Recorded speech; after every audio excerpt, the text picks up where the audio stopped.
Hola, hola, ¿qué tal amigos, compañeros, alumnos, estrategos? Bienvenidos a esta noche de sesiones para entender. Mi nombre es Luz Vigense.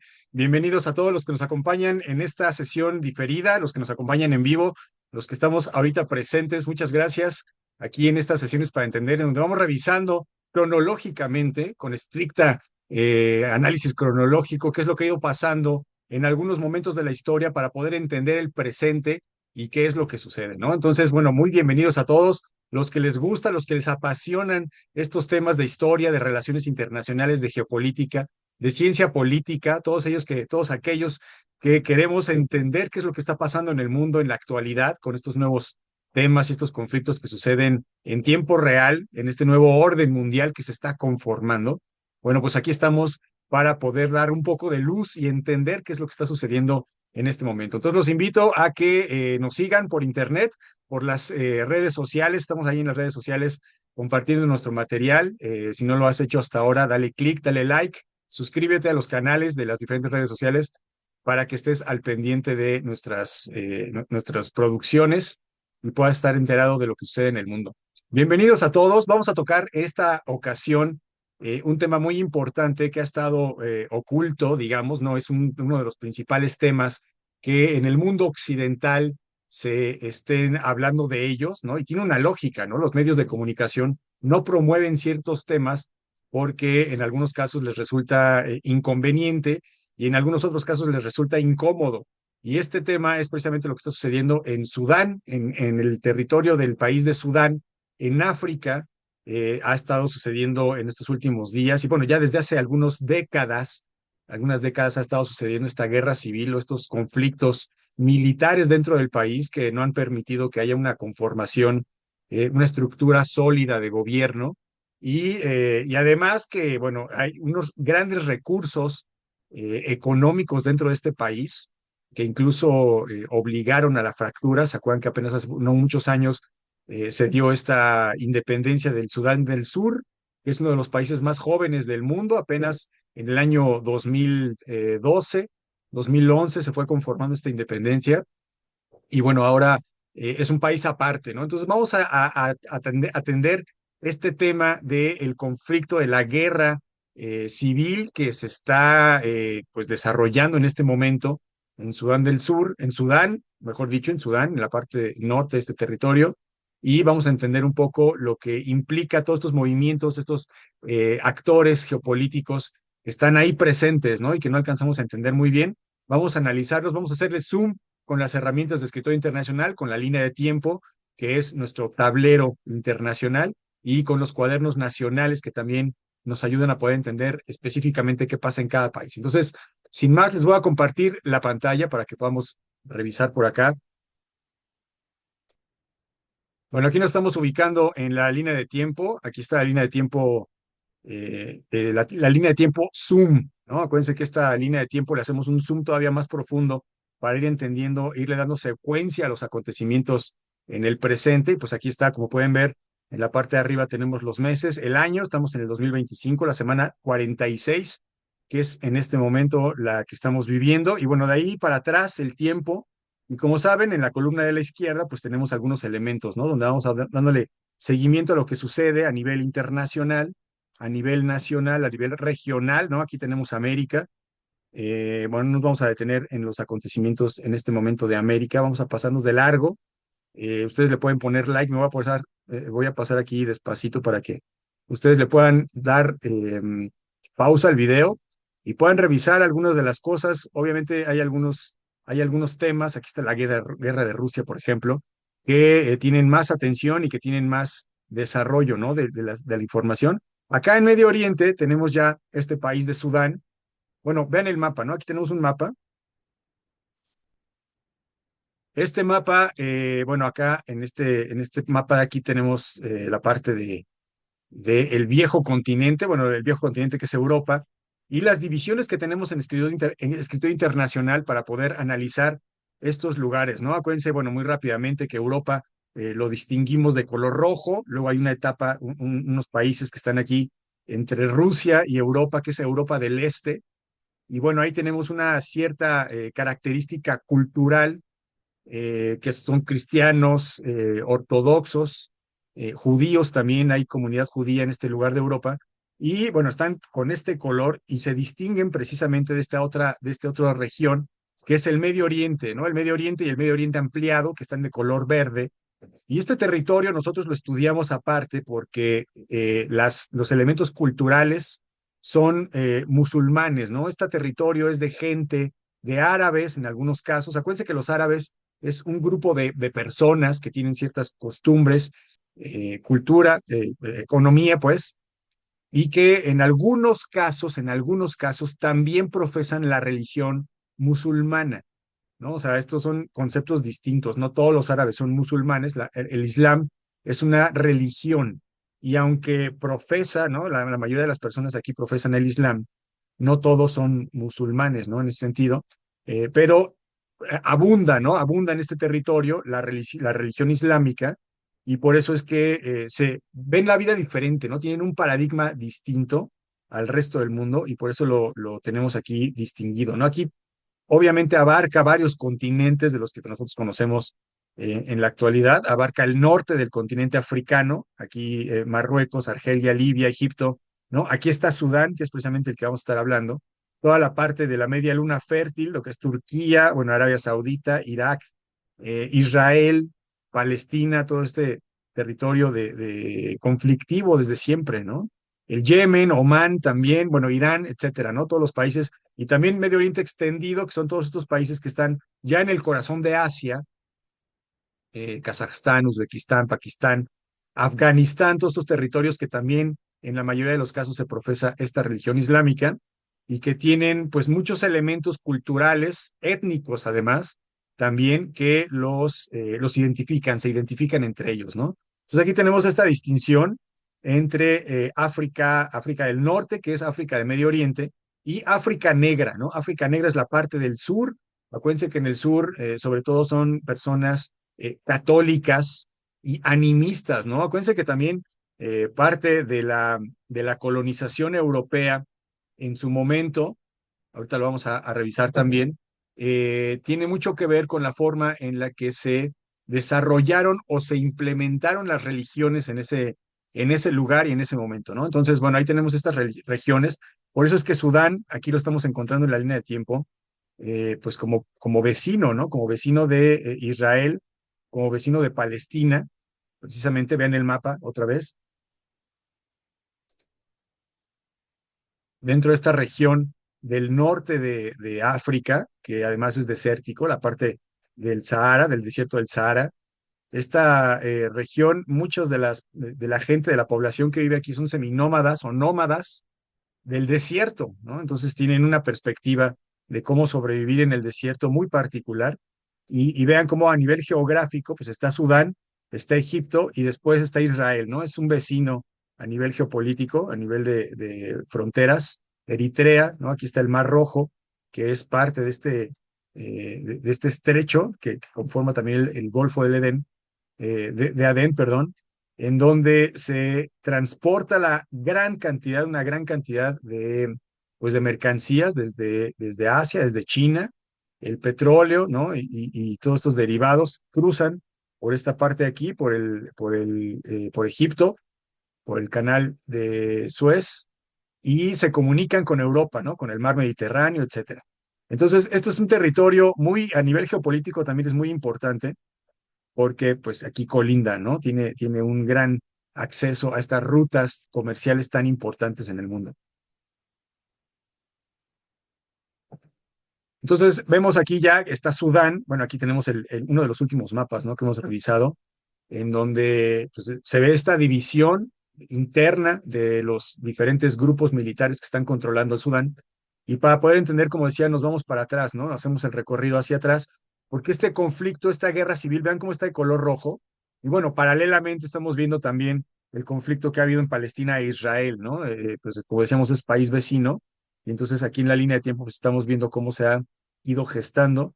Nosotros vamos a estarnos concentrando específicamente en Sudán para ir al principio de este conflicto, como decíamos, ¿no? Que esta guerra civil, bueno, ha tenido tres etapas, o ha habido tres guerras muy importantes dentro de Sudán, guerras civiles, guerras internas, Y esta última que estamos viviendo en la actualidad surgió a partir de abril del 2023, ahí está la fecha, y aquí tenemos, ¿no? Vean cómo cambia el color de la línea de Sudán, de ser una línea verde, que es el color que distingue al territorio de Medio Oriente, cambia primero a un amarillo de una intensidad de crisis y después ya los movimientos armados, específicamente violentos, que ya corresponden a una guerra civil como tal, ¿no? Entonces ahí tenemos el conflicto comienza en abril de 2023 en Sudán, pero para entender un poco mejor, bueno, siempre hacemos esta cuestión de irnos un poco para atrás y entender los antecedentes históricos. Y una primera referencia que tenemos de Sudán y de los países africanos es precisamente en la colonización, en la época de la colonización.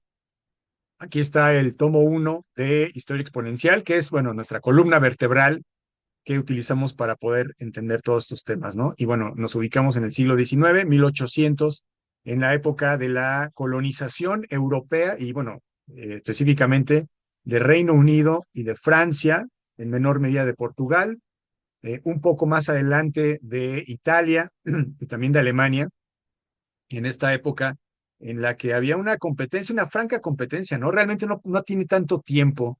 Si lo analizamos en términos de tiempos del Estado Nacional, no han pasado realmente tantos años en los que toda esta perspectiva, esta ideología de la conquista, del esclavismo, ¿no? De la superioridad racial, etcétera, etcétera, estaba viva en este planeta, ¿no? La gente lo creía y lo justificaba con sus acciones políticas, militares y culturales, ¿no? También que se difundían a partir de Europa, ¿no? Este concepto del eurocentrismo que trataba de explicar al resto del mundo o de civilizar al resto del mundo esta perspectiva, cuando en realidad lo que ellos querían era explotar los recursos naturales y era una competencia que se tenía entre los imperios, ¿no? También estaba Rusia por ahí, acuérdense de este movimiento entre Rusia y Reino Unido, el gran juego que buscaba precisamente hacerse del control de los lugares estratégicos en el mundo, en donde estaban los recursos naturales vitales para la sociedad, ¿no?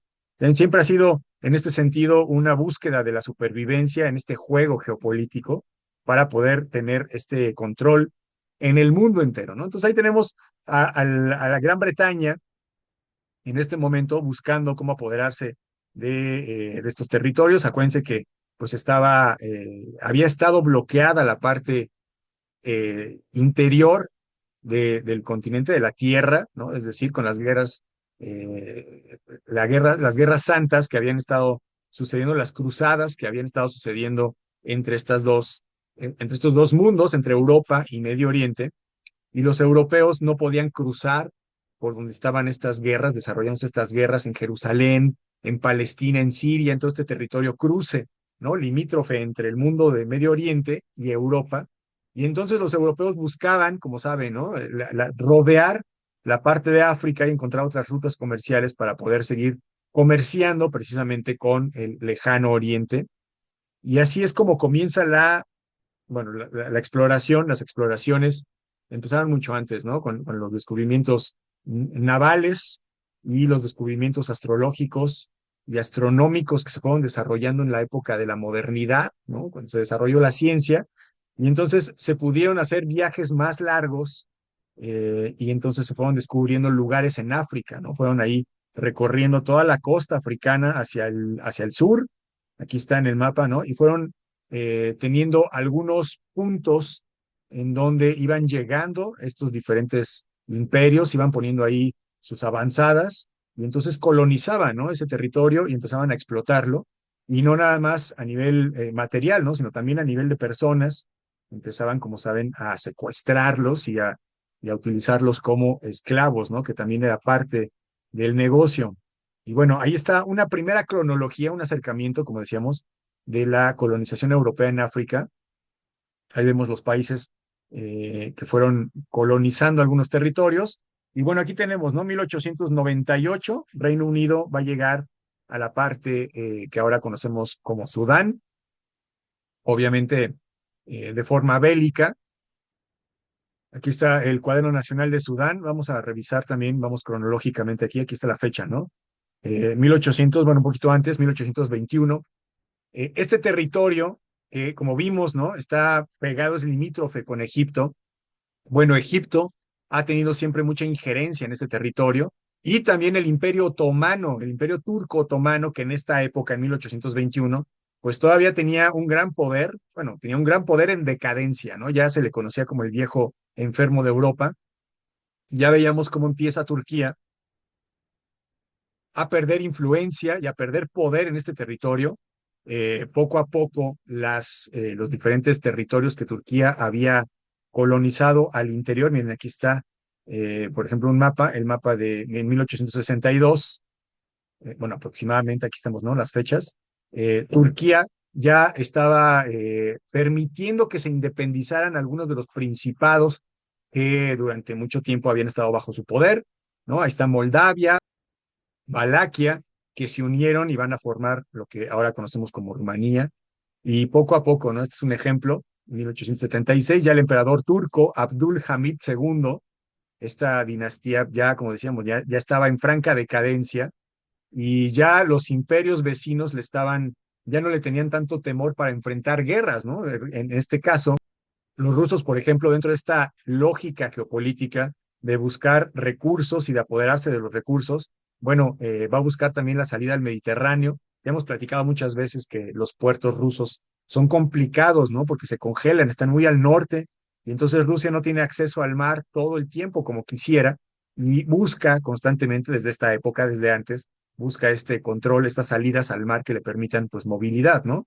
Y en este caso va a buscar enfrentarse directamente con Turquía, bueno, con el Imperio Turco Otomano, para al mismo tiempo poder liberar. Acuérdense que siempre los estados tienen un discurso que es un discurso muy humanista y es un discurso muy racional y pues en donde defienden tener la razón de sus movimientos militares y por otro lado tienen intereses, ¿no? Entonces, por un lado, los rusos quieren recuperar estos territorios que están habitados por gente eslava, gente de la etnia de los rusos, de la etnia de los ucranianos, de estos territorios que son originariamente rusos y que estaban en este momento pues bajo el control del Imperio Turco Otomano. Rusia los va a buscar salvar, digámoslo así, ¿no? Recuperar a todos estos pueblos, en muchos casos alegando que están viviendo situaciones de discriminación, como con el presente, ¿no? En el presente también Rusia ha manejado ese discurso para poderse ampliar, ¿no? En territorios que actualmente pues todavía pertenecen oficialmente a Ucrania, ¿no? Pero ya está, pues el Imperio Turco ya no sé, ya se va defendiendo cada vez menos y va firmando precisamente estos acuerdos con Rusia, pierde la guerra con Rusia en este caso, y va soltando algunos territorios. Por otro lado, las potencias occidentales, entiéndase Europa, Reino Unido, ya un poquito más adelante Estados Unidos va a entrar también en acción en este sentido, van a buscar siempre un contrapeso de poder, o sea, después de que vean que el Imperio Turco Otomano va perdiendo poder, van a buscar ellos tener el poder y no permitir que el enemigo, en este caso Rusia, obtenga ese poder, ¿no? Es un juego de poderes que se está manifestando durante todo el tiempo a nivel internacional y entonces se está buscando regular, ¿no? Regular la cantidad de territorios que puedan ser controlados por Rusia dentro de esta época, ya en 1880, donde hay muchos pensamientos nacionalistas que se han ido desarrollando a lo largo del mundo. En este caso, por ejemplo, Turquía empieza a desarrollarse el proyecto panturquismo o panturquista. Acuérdense que el prefijo pan implica la unión, ¿no? La unión en este caso, la unión de pueblos o de personas que tengan este mismo origen túrquico, ¿no? Que vengan, aquí está el mapa, ¿no? Y los diferentes países que son etnias que tienen todo en común, ¿no? Que han sido etnias que han ido migrando a lo largo de las épocas de la vida y que van teniendo estas características culturales y físicas, incluso de lenguaje, semejantes, ¿no? Y que llega un momento en el que los imperios, los grandes imperios, como decíamos en el juego, en el gran juego, el imperio ruso, el imperio británico, pues van a querer apoderarse de lo que puedan y es una forma de equilibrar precisamente este poder que está a nivel internacional. Los pueblos túrquicos que tienen este mismo origen, ahí están el pueblo azerí, ¿no? De Azerbaiyán, de Kazajstán, de Uzbekistán, hasta Turquía, hasta lo que es actualmente Turquía, tienen estas mismas características y buscan unirse para pues tener precisamente esta fortaleza ante los grandes imperios que puedan representarles pues un peligro, una amenaza, ya sea una amenaza de intervención militar o de imposición política, etcétera, etcétera. Entonces, dentro de este proyecto también existe el panarabismo, ¿no? Los árabes también buscan unificarse y bueno, hemos escuchado también estas diferentes unidades o búsqueda de unidades de las diferentes culturas a lo largo del mundo, ¿no? Esto es algo de lo que está sucediendo en este momento ahí en Turquía, que como decíamos, pues tiene el control de algunos territorios, todavía tiene el control de Egipto, y como decíamos, Egipto directamente, indirectamente tiene el control de Sudán, está ahí implementando ciertas presiones en este territorio de Sudán, y conforme pasa el tiempo, aquí lo vamos a ver también de forma cronológica, ¿no? El Imperio Turco Otomano va a caer eventualmente, ya después de la Primera Guerra Mundial, se consolida esta pérdida de la hegemonía de este gran imperio turco-otomano, y entonces las diferentes potencias occidentales van a estos lugares de Europa del Este a tratar de controlar, ¿no? Por diferentes medios políticos, militares, económicos, controlar estos territorios. Y en este caso, bueno, Egipto va a pasar a manos de Reino Unido a lo largo del tiempo. Aquí también ya lo tenemos en la línea de Sudán, como, bueno, tenemos aquí un gobierno que buscaba este dominio, ¿no? Turco-egipcio, que estaba dentro de este gobierno turco-egipcio y que había obviamente una oposición que buscaba liberarse de esta influencia externa y crear un gobierno nacionalista de Sudán, ¿no? Este es el gobierno de Muhammad al-Mahdi, el Mahdi, el enviado, el guía, que fue conocido así, bueno, y que buscaba un movimiento nacionalista de Sudán, ¿no? Que no hubiera influencia ni de Egipto ni de Reino Unido, o en este caso ni del Imperio Turco Otomano, y que, bueno, este movimiento nacionalista es el que le empieza a dar un poco de identidad a este territorio de Sudán. Hay muchos grupos que se van a ir uniendo para ir formando esta unidad nacional bajo este eslogan, digámoslo así, del Estado mahdista, ¿no? De Mahdi. Y todos estos grupos que se van uniendo tienen las mismas características, tienen algunas características en las que buscan erradicar, sobre todo, a los movimientos imperialistas que en esa época, en 1885, pues están floreciendo, como decíamos, en todo el mundo, ¿no? Entonces, ahí muchos grupos, muchas etnias dentro de este territorio, tanto árabes como oriundos del África Negra, que son cristianos, que son animistas y que por lo regular viven en el sur. Vamos a ver el mapa. Vean cómo en ese territorio, bueno, en el caso de Sudán y de Sudán del Sur, aquí estamos todavía en una época donde Sudán y Sudán del Sur son el mismo país. Y aquí estamos viendo cómo, bueno, la parte del norte es prácticamente desértica, ¿no? Como decíamos, está habitada por tribus nómadas y seminómadas árabes, que, pues como dijimos también ahorita al principio, están en el norte de África y que tienen este característica del Islam y de la forma de vida del Islam. Entonces, en la parte del norte de Sudán, por lo regular, se desarrollan este tipo de personas, ¿no? De árabes, musulmanes. Y en el sur, ya también aquí vemos la división del Sudán del Sur, que ya es un territorio también mucho más de bosque y de selva. Vamos a ver que habitan otro tipo de personas o de etnias que ya pertenecen a la África negra y que son animistas y ya después también por la colonización se vuelven en algunos casos católicas, ¿no? Entonces, acuérdense que las religiones animistas le dan valor a los elementos de la naturaleza, están más conectados directamente con la naturaleza, no con las instituciones, como en el caso del cristianismo, que tiene esta institución de la Iglesia Católica, que es como el embajador de Dios en el planeta, ¿no? Bueno, aquí están de forma directa relacionándose con la naturaleza y obviamente tienen pues formas, perspectivas, paradigmas de entender al mundo pues muy diferentes.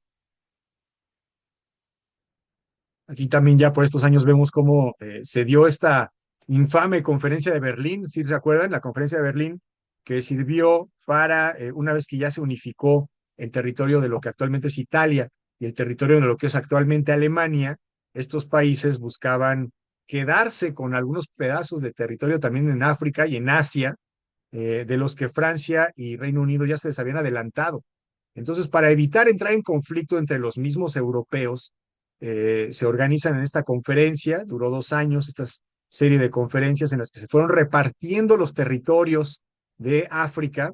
Por eso vemos las líneas fronterizas tan, líneas rectas, ¿no? En territorios muy extensos, porque literalmente se dividieron el territorio africano entre ellas, ¿no? Entre estas colonias.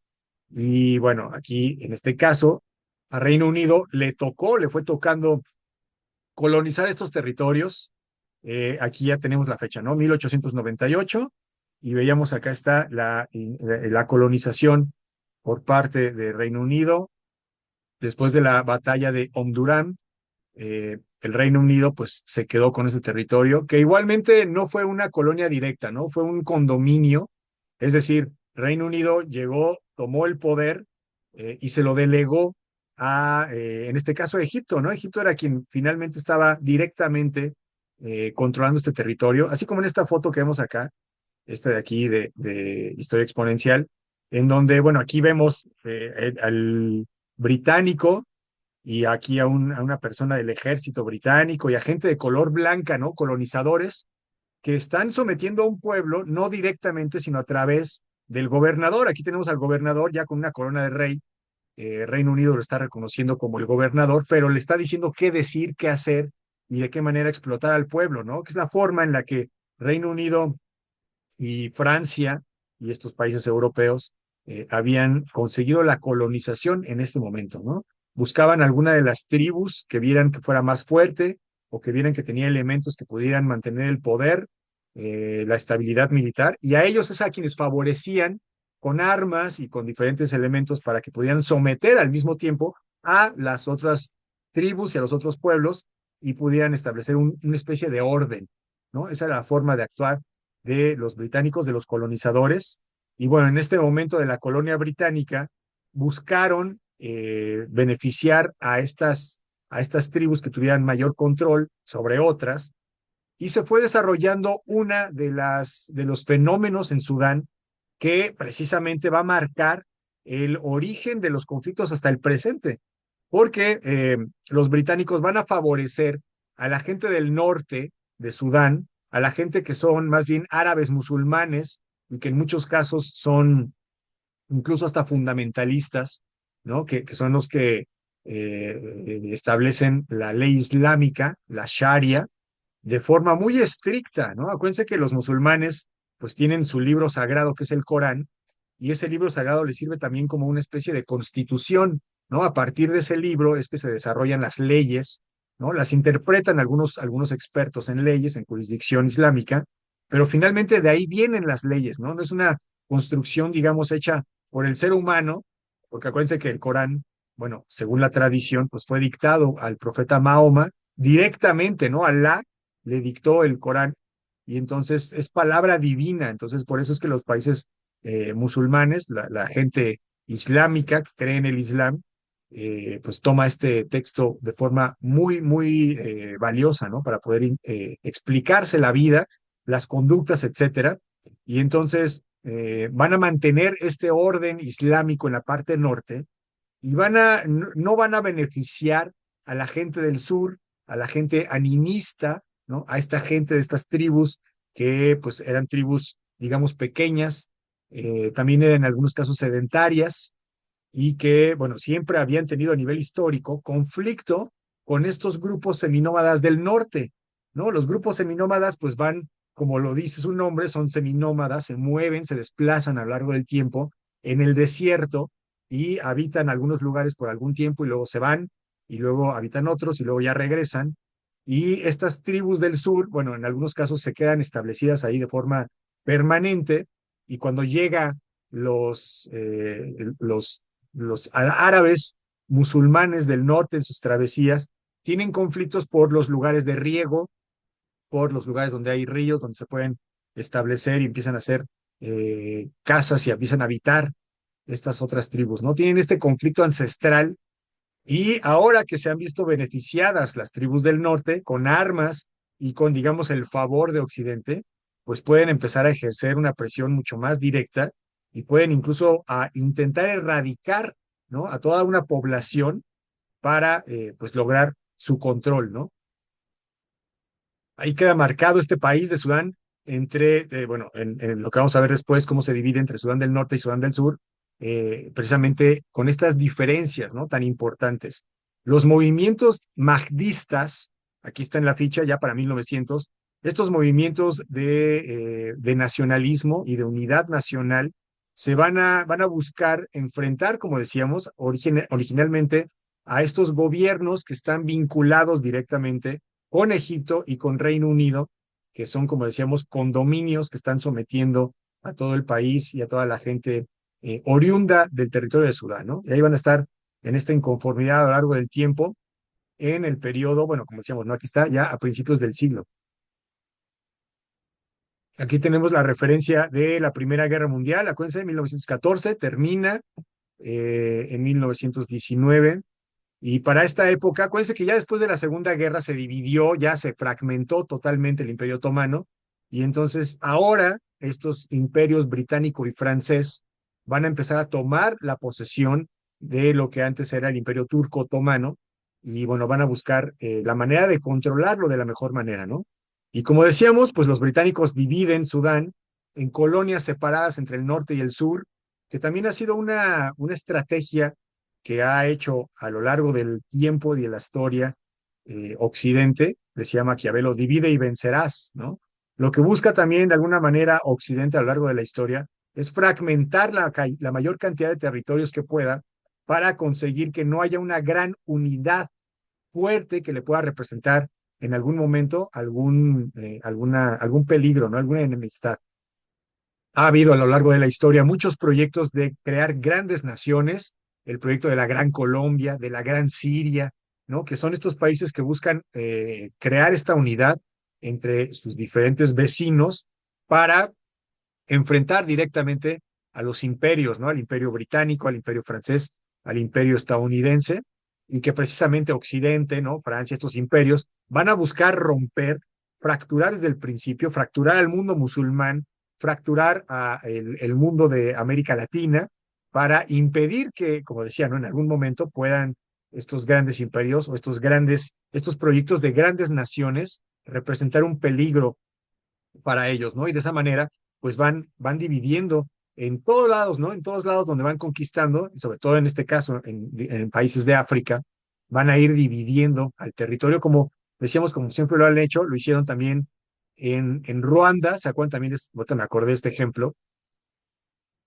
Aquí está, ¿se acuerdan que en Ruanda, este conflicto de la masacre de entre Hutus y Tutsis en 1994, que también fue un genocidio, en donde pues la gente iba matando a una etnia a machetazos, ¿no? Directamente. Y esto viene precisamente de esta distinción entre las etnias, ¿no? Originalmente en África habitan varios grupos, como lo sabemos, varias etnias o varias tribus dentro del mismo territorio, y tienen conflictos y tienen, bueno, una dinámica.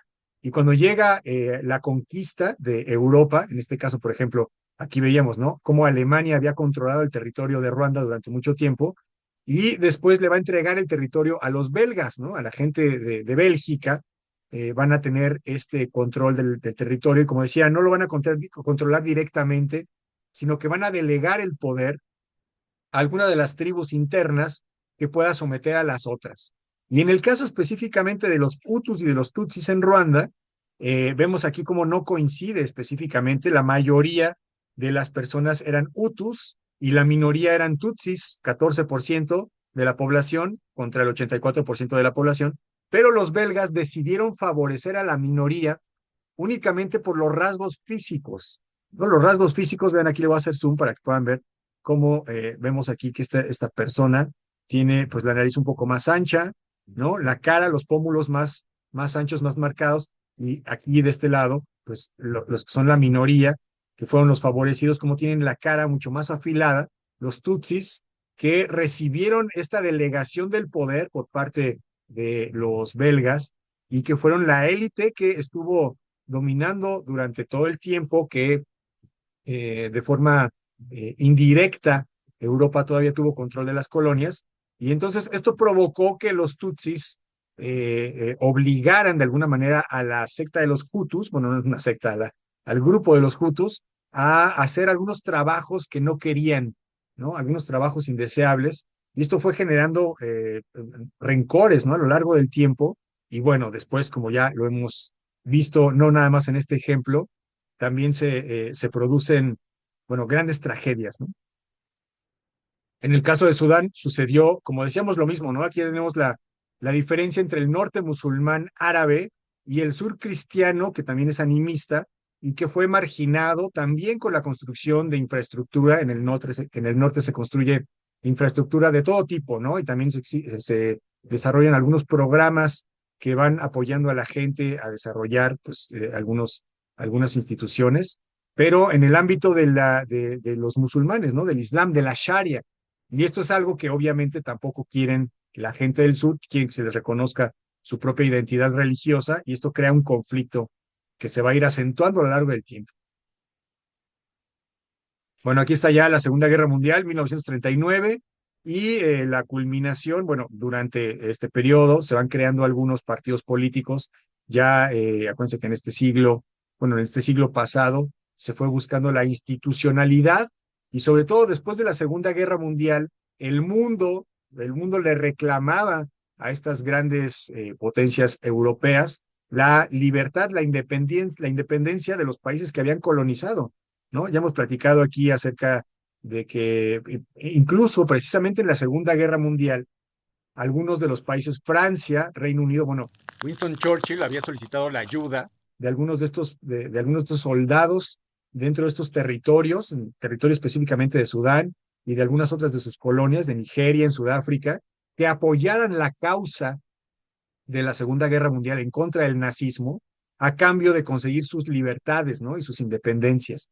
Y esto fue lo que ya después, cuando termina la guerra, pues va a obligar de alguna manera a que los países europeos reconozcan las independencias. Entonces van a ir buscando darles la independencia a estos países, no sin antes asegurarse de que las instituciones que se creen en estos países africanos para mantener el orden van a ser instituciones que le van a beneficiar indirectamente a Reino Unido, ¿no? Es decir, empresas extranjeras, sistemas de gobierno que le puedan beneficiar al sistema democrático occidental, y etcétera, etcétera. Entonces, a partir de ahí se empiezan a desarrollar partidos políticos. Aquí está un partido nacional unionista, y los partidos también en el sur se estaban organizando, buscaban la independencia, los más radicales, y los que no eran tan radicales, los que eran moderados, buscaban que el gobierno fuera más bien federal, ¿no? Lo que buscaban también era que ya no hubiera gobiernos militares, ¿no? O encargados sobre todo por parte del Imperio Británico.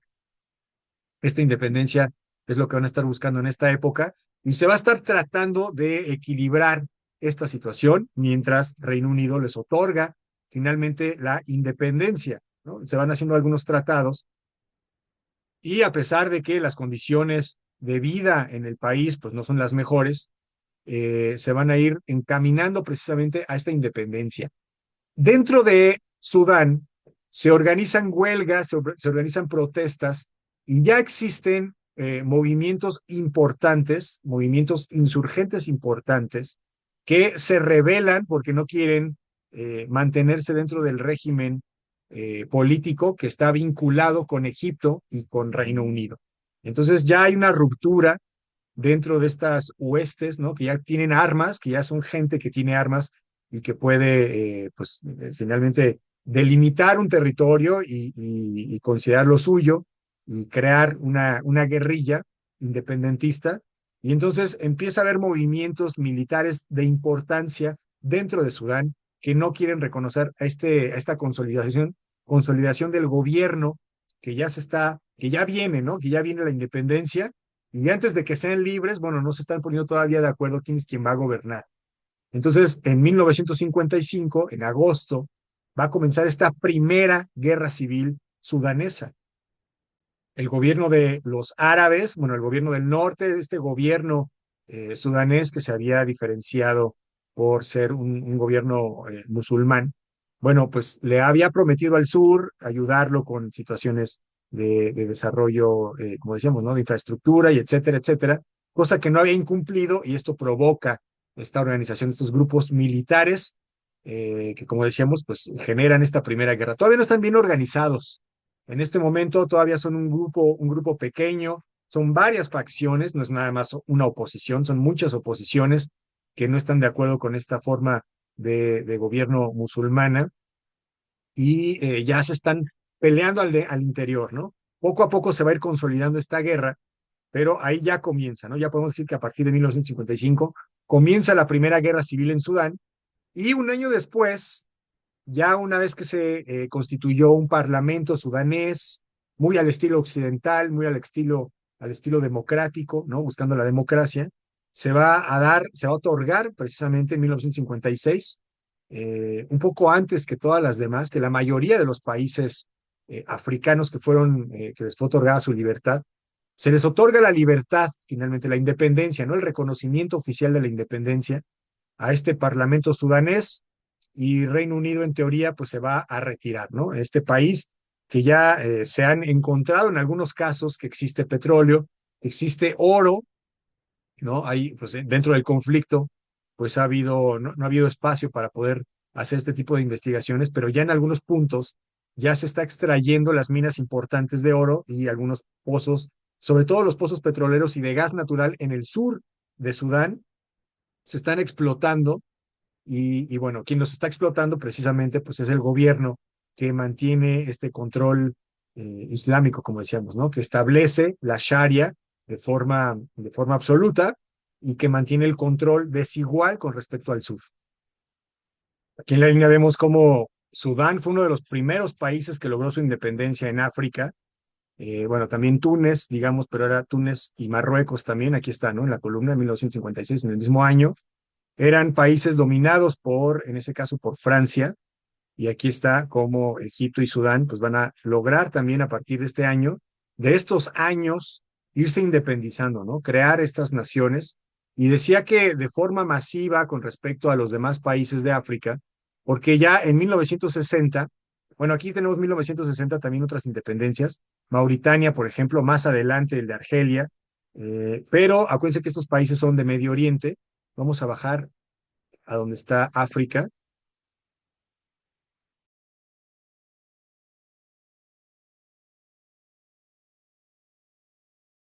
Y aquí vemos cómo esta columna, pues ya del mismo 1960, podemos ver cómo la mayoría de estos países ya se fueron independizando en ese mismo año, ¿no?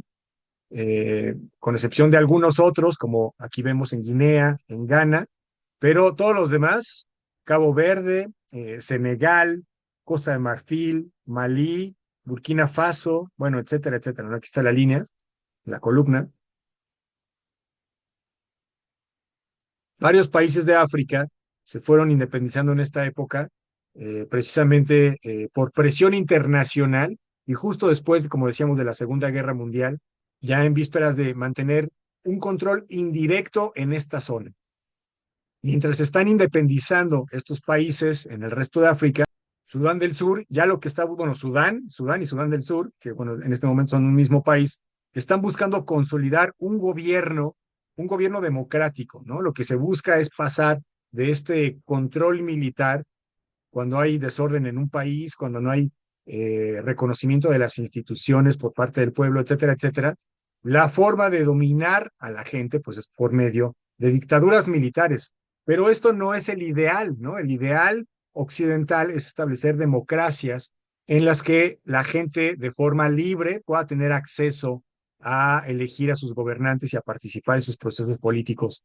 Entonces ya está buscando Sudán esta estabilidad política, va a tener varios gobiernos. Bueno, en primer lugar, va a tener un gobierno civil que no se va a mantener, va a haber varios golpes de Estado.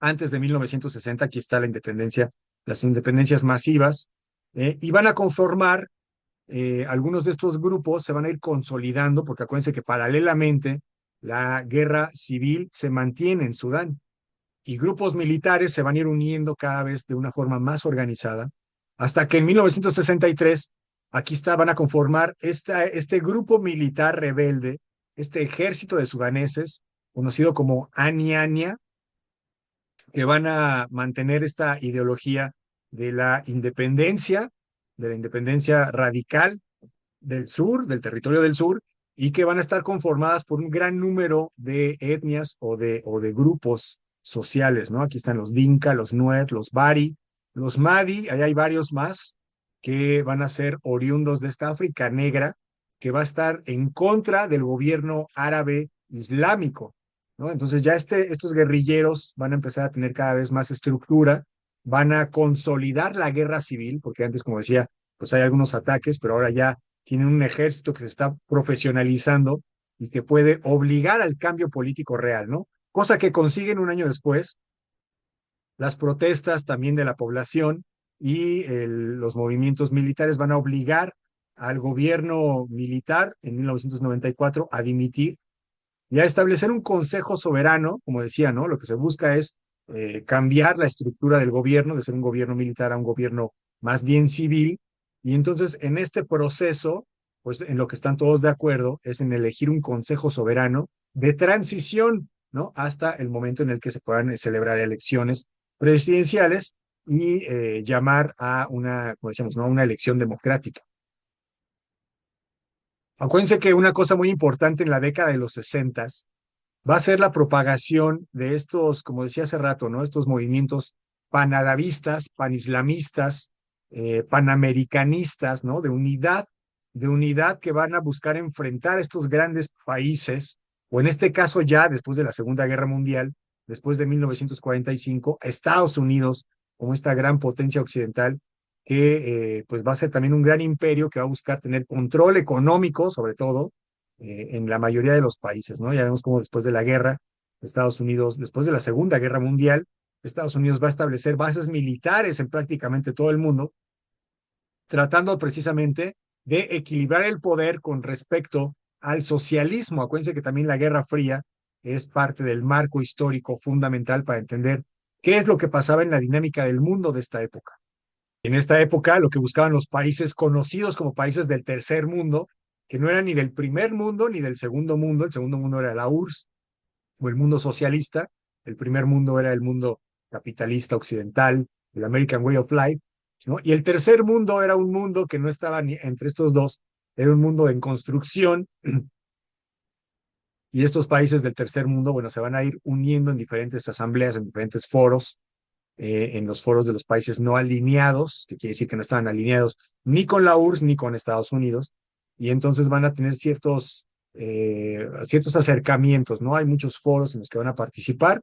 En este caso, Ismael al-Azari de Sudán va a participar en 1967 junto con Abdel Nasser. Acuérdense también que el presidente de Egipto, Abdel Nasser, encabezaba este movimiento de panarabismo bueno, en esta región, en Egipto, que buscaba sobre todo el nacionalismo del canal de Suez, ¿no? Quitarle la concesión del canal de Suez, que bueno, como vemos ahí en el mapa, pues es el paso, ¿no? Es el paso para poder llevar productos, mercancía y combustibles desde el Medio Oriente, desde el lejano Oriente, hacia el Mediterráneo, entiéndase, hacia Europa. Entonces es fundamental este paso para los europeos, pero Egipto pues quería mantener la nacionalidad de su canal y por eso es que buscaba fortalecerse junto con otras naciones que tampoco estaban alineadas con los países occidentales, ¿no? Y en este caso, Sudán, que ha buscado, pues independientemente de todo, ha buscado la lejanía con estas potencias que lo puedan dominar. Ya para finales del 1969, aquí está, ya el coronel al-Numeri va a conseguir imponerse mediante un golpe de Estado y va a mantener, como decíamos, no va a mantener este establecimiento del sistema militar, va a disolver el parlamento y va a prohibir todos los partidos políticos para poderse asegurar un control político total del país. Y como decíamos, en un momento en el que el marco histórico, en el que la Guerra Fría marcaba o determinaba muchos de los intereses internacionales, sobre todo de Estados Unidos, ¿no? Entonces, para 1970 coincide con que, bueno, se crea el Partido Árabe Socialista, ¿no? Que va a buscar también el nacionalismo árabe, que va a estar vinculado con sectores panarabistas y que esto va a ser un foco rojo para Estados Unidos porque, pues puede, siendo un partido socialista, evidentemente se puede volver un partido que esté beneficiado, que esté cercano a Rusia, ¿no? Y entonces Estados Unidos lo va a considerar como uno de los países o como un estado al cual tienen que intervenir precisamente para neutralizar estos movimientos nacionalistas socialistas árabes que ya están influenciando pues en este país. Estados Unidos va a estar observando desde fuera qué es lo que está sucediendo en Sudán y va a haber precisamente un intento de golpe de Estado, estos grupos socialistas, un año después, en 1971, que van a reprimir o que va a reprimir al-Numeri, va a reprimir violentamente, como se ha estado reprimiendo todos estos grupos a lo largo de la historia, a estos socialistas, ¿no? Esto le va a dar como una especie de entrada a Estados Unidos para buscar ese apoyo. Lo que tienen en común es que los dos están en contra del socialismo. Y entonces, bueno, aparte, en 1972 va a terminar esta guerra civil, esta primera guerra civil del sur de Sudán y del norte de Sudán. Van a terminar poniéndose de acuerdo en preparar una futura autonomía, ¿no? Para evitar ya la guerra y bajar el conflicto. Van a buscar la forma diplomática de poder dividir al país, ¿no? Ya se está planteando esta perspectiva con tal de mantener la paz. Y es entonces cuando Estados Unidos restablece relaciones diplomáticas con Sudán, específicamente con el gobierno de al-Numeri, quien va a ser un aliado, ¿no? En contra del socialismo y, bueno, va a ser una entrada de Estados Unidos en esta región, en este interés de la región, ¿no? Y algo fundamental, en el 77, 1977, se descubre petróleo en el norte y en el sur. Sudán es uno de los grandes productores de petróleo del mundo, pertenece a la OPEP y es uno de los países que produce grandes cantidades de petróleo. Y esto no se había descubierto de forma fidedigna, como decía, ¿no? Ahí había algunos pozos, algunas minas de oro que también se van a descubrir en estos años. Y en ese momento empiezan a explotarse, o empiezan a buscarse, controlar sobre todo estos pozos petroleros. Quien controla el petróleo lo puede vender y evidentemente son ingresos importantísimos para los grupos militares que puedan controlar estos ductos. A pesar de la paz pues de la terminación de esta guerra civil en 72, como decíamos, el gobierno de al-Numeri no va a permitir esta apertura política religiosa y va a revocar la autonomía que ya habían pensado que se estaba planteando para el sur de Sudán, la va a revocar y va a imponer la ley islámica en todo el país, ¿no? Va a implementar la Sharia, como decíamos, de una forma más dura, y esto es lo que va obviamente a provocar reacciones entre toda la oposición, reacciones por parte de John Garang, quien a partir de 1983 va a fundar este movimiento del Ejército de Liberación del Pueblo Sudanés, que va a enfrentar directamente a este gobierno que era apoyado por Estados Unidos o que buscaba ser apoyado por Estados Unidos, pero que finalmente estableció una ley sharia muy estricta y con el mismo conflicto, como decíamos, desde la época de la colonización británica, en la que el sur es dominado por el norte musulmán árabe y que se le imponen pues la ley islámica cuando ellos ni siquiera son islámicos, no son musulmanes. Este ejército de liberación del pueblo sudanés de John Garang finalmente es el que va a provocar esta segunda guerra civil en 1983 en el sur, ya con primero como decíamos, ¿no? Buscando un federalismo, una política federal, una política que no tuviera que ver con el Islam, pero con el paso del tiempo también se va a radicalizar este movimiento y va a buscar la independencia completa de Sudán. Sin embargo, bueno, por lo pronto, aquí ya en el 83 comienza esta segunda guerra civil que pues se empieza a gestar en todo el país prácticamente, ¿no? Y hay aquí una cosa que también ya habíamos platicado en algún momento. Aquí están los grupos militares, están los grupos políticos que están peleándose por el poder, están las potencias internacionales también de alguna manera gestionando los apoyos a estos países, y la gente de a pie, haciéndole un zoom a la parte ya del piso, ¿no? La gente que vive en Sudán, que vive estas condiciones de guerra civil, pues finalmente son los que más sufren, ¿no? Hay ya para esta época cientos de miles de muertos, hay cientos de miles de desplazados, de gente que se va a otros países vecinos para evitar estos conflictos, estas guerras. Ya existe la hambruna en grandes lugares en este territorio. Acuérdense que las tribus de árabes del norte tienen este conflicto ancestral con las del sur y entonces se ensañan muchas veces en masacrar a poblaciones enteras por este rencor que se ha mantenido a lo largo del tiempo, ¿no? Entonces, 1984 y 1985, y bueno, desde antes ya se establece una hambruna o ya se sabe internacionalmente que la hambruna en Darfur, en la región de Darfur, veamos el mapa, la parte oeste de Sudán, sobre todo del norte, aunque también del sur, es considerada como esta región de Darfur. En este territorio es en donde se han dado estas masacres que hemos estado escuchando actualmente.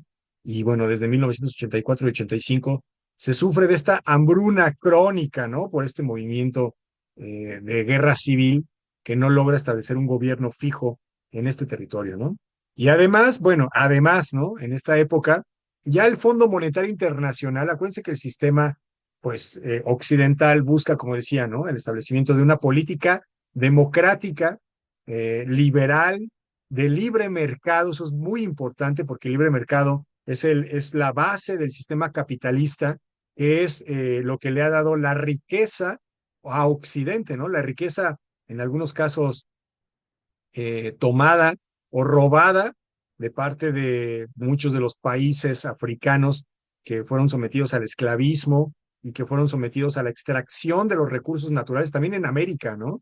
En su momento, las colonias, los colonizadores, España, por ejemplo, el Reino Unido, pues explotaron las minas sin realmente beneficiar a la población o al territorio en donde estaban siendo explotadas, ¿no? Entonces, bueno, este sistema, este sistema occidental buscaba también regular la economía a nivel internacional, sobre todo a partir de la Segunda Guerra Mundial, y se crearon estos bancos, ¿se acuerdan, no? El Banco Mundial, el Fondo Monetario Internacional, que ayudaron a financiar originalmente a los países europeos después de la Segunda Guerra Mundial a poder reconstruir sus instituciones, para, bueno, toda la infraestructura del país que se había destruido después de la guerra y que posteriormente también buscaron prestarle dinero a los países en vías de desarrollo, a estos países de la tercera vía o estos países del tercer mundo, prestarles dinero para,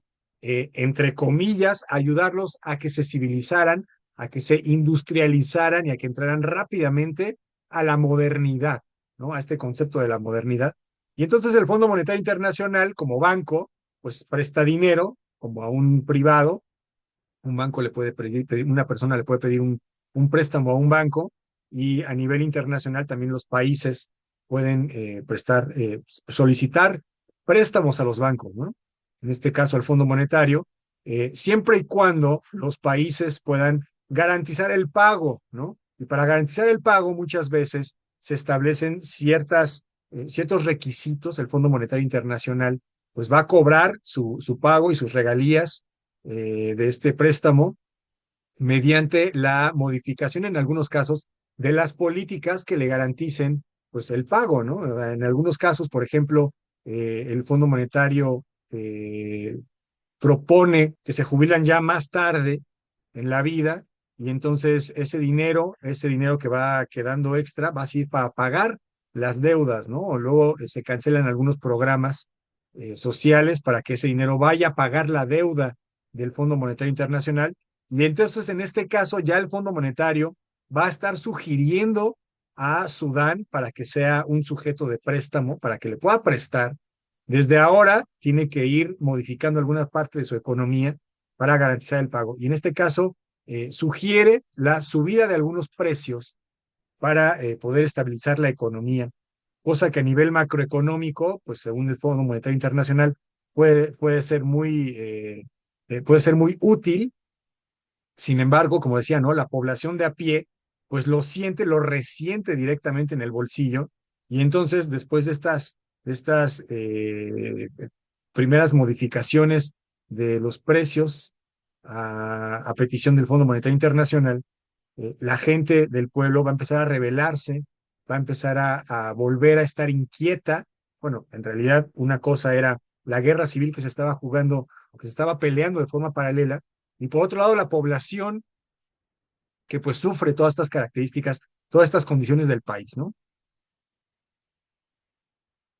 Y esta inestabilidad va a conseguir que finalmente Al-Numeri también sea derrocado del poder, que no pueda establecerse ya en 1985, en abril.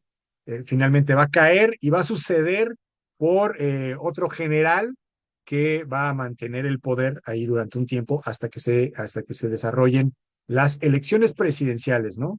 Sadiq al-Mahdi, ahí está en la fotografía, es quien va a mantener con pinzas, decimos, el gobierno, la estabilidad del gobierno, para ir conformando pues una elección presidencial y conformando un país, ¿no? Un país, mientras que, bueno, a nivel político, pero a nivel militar, ¿no? A nivel militar, este poder, pues muchas veces el poder militar no reconoce al poder político, ¿no? No le conviene. Y entonces ahí este país, Sudán, está tratando de mantener este equilibrio y esta estabilidad económica.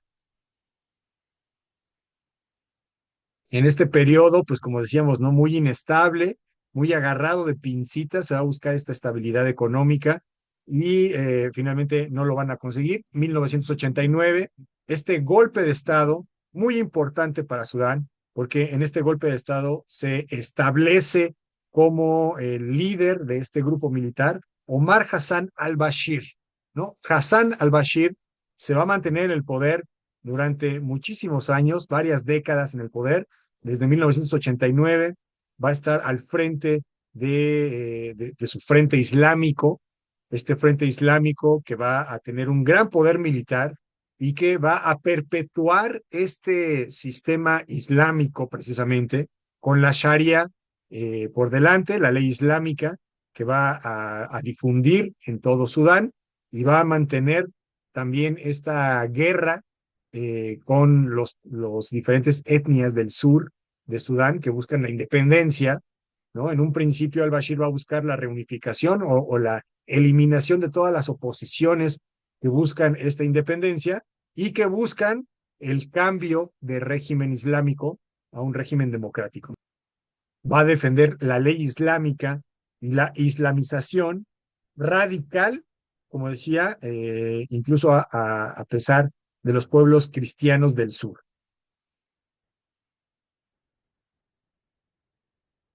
Y va a conseguir mantenerse en el poder a lo largo de muchos años, desde 1989. Bueno, ahí se mantiene con el ejército, consiguiendo las reelecciones supuestamente democráticas a lo largo del tiempo, mientras sigue defendiendo, como decíamos, este acercamiento con los grupos radicales islámicos, que por cierto Estados Unidos va a observar desde fuera, como decíamos, desde lejos, y va a considerar a Sudán en esta época, ya para 1993, como uno de los países enemigos que apoyan al terrorismo internacional. Se van a vincular a Sudán y específicamente al Bashir con el grupo Al-Qaeda, y por lo tanto para Estados Unidos va a ser un país terrorista.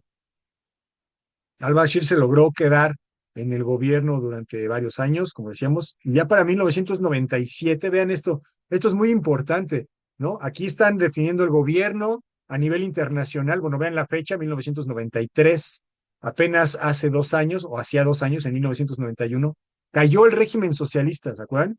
Entonces termina este mundo de la Guerra Fría, entre paréntesis, porque pues ya vemos que en la actualidad todavía hay resquicios de este tipo de esta tendencia, ¿no? Esta bipolaridad en ese sentido. Y Estados Unidos va a estar cantando una especie de victoria cuando cae este régimen socialista y se va a imponer como una potencia unipolar, ¿no? El mundo es unipolar, es la superpotencia mundial Estados Unidos y se impone en todo el mundo, ¿no? Pero como decíamos aquí, vean, 1997, de forma muy sigilosa, China va a empezar a invertir en estas diferentes empresas petroleras que están ahí dentro de Sudán, ¿no? Mientras están peleando, China piensa a nivel económico y empieza a interferir o a intervenir económicamente, ¿no? Esto es muy interesante porque años después vamos a ver cómo China va a empezar a controlar o va a tener un gran control de las minas de oro también y de las minas petroleras y de gas, de los pozos petroleros y de gas, va a tener poco a poco este control, ¿no? En ese momento es la única compañía extranjera que va a explotar este recurso, ¿no? Antes que los occidentales, ya está China presente ahí en Sudán. Al-Bashir va a estar utilizando a lo largo del tiempo varias estrategias para mantenerse en el poder, va a ganar varias reelecciones, va a modificar la constitución precisamente para esto. Bueno, la Sharia se lo va a permitir y va a mantenerse en el gobierno. Aquí tenemos una elección en el año 2000. Ya la gente evidentemente se ha percatado y ya no quiere a Al-Bashir en el poder, ¿no? Se han percatado de que pues, el régimen es totalmente corrupto y que se mantiene en el poder a pesar de la impopularidad. Año 2003, también este momento es icónico en la historia universal y seguramente lo han escuchado, ¿no? Ahí en Darfur, en la región de Darfur, el mismo problema que hemos estado viendo a lo largo del tiempo, como los grupos del sur, los rebeldes del sur, de África Negra, los animistas, buscan la reivindicación del desarrollo de la infraestructura de sus países y el apoyo del gobierno, mientras que el gobierno musulmán más bien los discrimina y más bien los quiere eliminar, ¿no? Hay un atisbo de superioridad racial árabe que se fomenta, ¿no? El gobierno igualmente mediante las milicias fomentan este desprestigio por parte de todos los pobladores del sur, de todos los cristianos, y entonces empiezan en 2003, bueno, empiezan desde mucho antes, como dijimos, pero en el 2003, la región de Darfur, del oeste de Sudán, aquí vemos el mapa, ¿no? Como ya decíamos que iban poco a poco teniendo cada vez más importancia estas presencias de los pozos petroleros, sobre todo en el sur, vean cómo en el sur se concentran estos pozos petroleros que posteriormente va a controlar China, ya vimos, ahí está el paréntesis, pero en esta época finalmente se empiezan a ensañar los musulmanes con estos grupos sursudaneses que buscan la independencia y que ya se sabe que con esa independencia obviamente se va a lograr que ellos puedan controlar este territorio, ¿no? Que está evidentemente en Sudán del Sur. Entonces, ahí está una lucha también ya económica que se va a gestar entre estos grupos, ¿no? A estos grupos se van a constituir en dos principales opositores al gobierno de al-Bashir. El primero es el Ejército de Liberación de Sudán. Ahí está con la bandera, aquí está la estrella. Este es el grupo más radical que va a buscar la separación, ¿no? Es la evolución de estos grupos que originalmente querían el cambio de régimen a un régimen federalista y que ante la negativa y el mantenimiento del sistema islámico, pues ahora ya van a buscar la independencia, ¿no? Se van a volver radicales en ese sentido, ¿no? El Grupo de Liberación de Sudán. Y por otro lado, también el Grupo por la Justicia y la Igualdad, que igualmente van a estar buscando la separación, la independencia, pero este grupo también va a ser islámico, va a ser un grupo islámico moderado, ¿no? No va a ser tan radical como el gobierno, pues precisamente va a estar ahí buscando la oposición del gobierno. Y esos son los dos principales grupos del sur de Sudán que se van a estar defendiendo y que van a buscar imponerse ante el gobierno, ¿no? Son vistos por el gobierno como grupos rebeldes, como grupos terroristas que hay que eliminar. El 25 de abril, este grupo de Movimiento de Liberación de Sudán va a lograr controlar el aeropuerto de Al-Fasher, así como ahora, que se controló también ese aeropuerto y después se ha ido liberando. Bueno, en este momento, este grupo va a tomar este aeropuerto y es fundamental porque acuérdense que el aeropuerto permite la conexión, el transporte del comercio, sobre todo, pues como ya sabemos, ¿no? Del petróleo y del oro, ¿no? En esta época también ya se están explotando las minas de oro.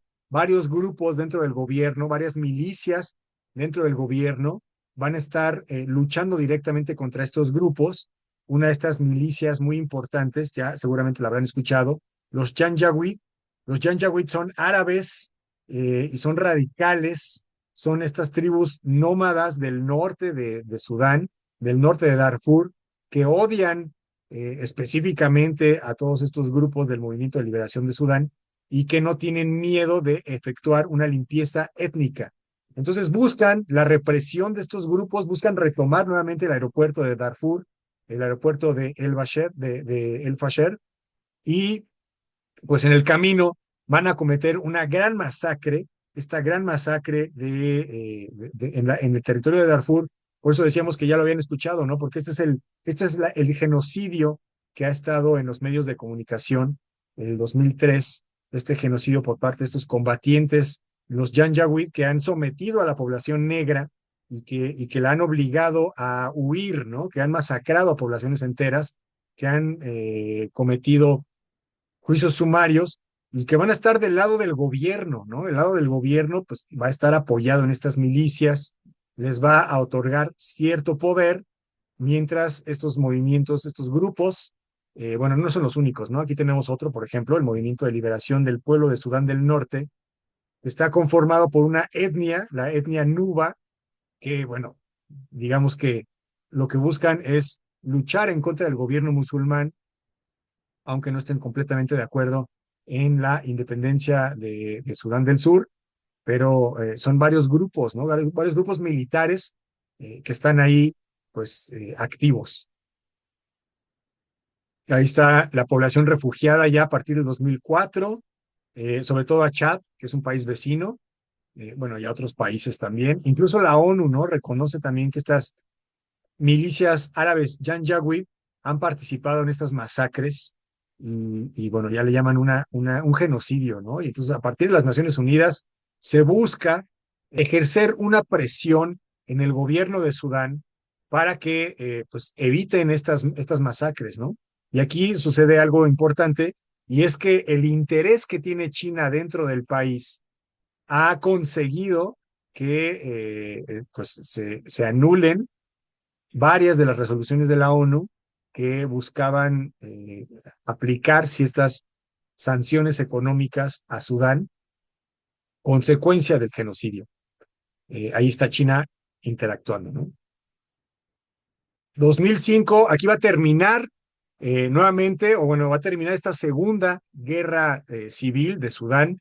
El gobierno de al-Bashir va a firmar con este personaje, con John Garang, el líder del Movimiento de Liberación Popular de Sudán, va a firmar la paz y van a ponerse de acuerdo para poder, como decía, ¿no? Nuevamente ya establecer un referéndum para la independencia de Sudán del Sur y van a repartir, evidentemente, los ingresos petroleros entre estas diferentes facciones, ¿no? Incluso Garang fue nombrado vicepresidente de Sudán después de este tratado del 2005, aunque a mediados de ese mismo año sufrió un accidente aéreo, y bueno, todo volvió a estar en tensión, porque pues evidentemente el líder de la oposición había muerto y ya no había garantes, ¿no? De que pudiera mantenerse los tratados de paz como se habían establecido en el 2005. Ya desde esa época, Sudán había sido un país pues muy marginado, como decíamos, ¿no? Se le habían impuesto algunas sanciones económicas, o se le habían intentado poner estas sanciones económicas que China había vetado y bueno, finalmente no habían aplicado como tal, pero sí habían, bueno, sí, no las aplicaron por medio de la ONU, pero sí las aplicaban los países, ¿no? Estados Unidos aplica sanciones y desde la perspectiva de la comunidad internacional, desde la perspectiva de la ONU, etcétera, también al-Bashir ya de forma directa es señalado como el autor intelectual, digamos, de este genocidio que perpetuaron las milicias de los Janjaweed en contra de las poblaciones de civiles de Darfur, ¿no? Del norte de Darfur, y ya tiene una búsqueda internacional, una orden de arresto en contra de al-Bashir y de varios de sus funcionarios, ¿no? A nivel internacional. Se le busca, se le aplica una orden de arresto a lo largo del tiempo, ¿no? Tiene varias órdenes de arresto por varios crímenes de lesa humanidad que aplicó durante esta guerra civil a nivel internacional, ¿no? Entonces, al-Bashir y su régimen en Sudán son vistos como un país paria, ¿no? Como un país paria, como un país que ayuda al terrorismo y por lo tanto está un tanto alejado de la parte occidental, como decíamos, no tanto de China, no tanto de Rusia. Se mantiene en el poder al-Bashir, año 2010, elecciones presidenciales, 68% de votos. Bueno, sigue aplicando la Sharia y a nivel internacional ya se reconoce como genocidio estas acciones de al-Bashir y bueno, definitivamente es buscado a nivel internacional. Y luego tenemos aquí en el año 2011 el proceso de independencia de Sudán del Sur, ¿no? Como decíamos, pues ya se había pactado la paz a cambio de este referéndum que se celebra en enero, el 15 de enero del 2011, de la independencia de Sudán. Y bueno, vota prácticamente toda la población, el 94% están a favor de la independencia de Sudán. Y es aquí donde se define, ¿no? Específicamente cuáles son los recursos de cada uno de los países. Sudán del Norte se va a quedar con el control de varios pozos petroleros no tanto, más bien en el norte de Sudán se van a ir descubriendo algunas minas de oro que van a ser yendo explotadas por algunos de los grupos militares que van teniendo lugar, que van teniendo el control de diferentes regiones del país, ¿no? Es en lo que va a estar luchando el gobierno que le ha dado poder a estos grupos, los Janjaweed, y otros grupos también militares que han sometido a la población del norte. Bueno, reconocen al gobierno, pero en el momento en el que se dan cuenta de que hay minas de oro explotables en territorios que ellos controlan, empiezan a desconocer un poco al gobierno, ¿no? Y empiezan a formar sus propios ejércitos cada vez más fuertes y cada vez más lejos de la jurisdicción de al-Bashir, que todavía domina en esta época, ¿no? Y bueno, Sudán del Sur va a quedar con grandes recursos de gas natural, como dijimos. Tres cuartas partes del petróleo de Sudán van a quedar en la parte del sur. Las refinerías de petróleo van a quedar en el sur. También otros bienes como el uranio, el cobre, por ejemplo. Y bueno, ahí ya tenemos esta distinción, sobre todo cultural, ¿no? Como decíamos, de las culturas africanas animistas, estas tribus seminómadas, en algunos casos cristianas, que incluso en algunos casos hablan inglés también. Bueno, van a proclamar finalmente su independencia en el sur. Fue el 9 de julio 2011, por eso decíamos que Sudán del Sur es uno de los países más jóvenes del mundo, ¿no? Ahí a partir de este año es independiente, con su capital en Yuba, ahí está el mapa, ¿no? Y con Salva Kiir Mayardit como presidente de este país más joven en esta época del mundo, ¿no? Obviamente van a enfrentar problemas abismales como los 4 millones de personas que están en hambruna extrema y que, bueno, también dentro de este mismo país del Sudán del Sur, una vez que es independiente, pues también dentro de este territorio va a haber varias etnias que van a estar enfrentándose entre sí por controlar el gobierno, ¿no? Ahí vemos la reflexión un poco, que independientemente del tamaño del grupo humano que se establezca en cualquier lugar, siempre se van a definir ciertas jerarquías, ¿no? De control en estas sociedades, ¿no? Es como en un salón, también en un salón de clases, siempre va a haber grupitos de personas que van a ir asumiendo ciertas personalidades, ¿no?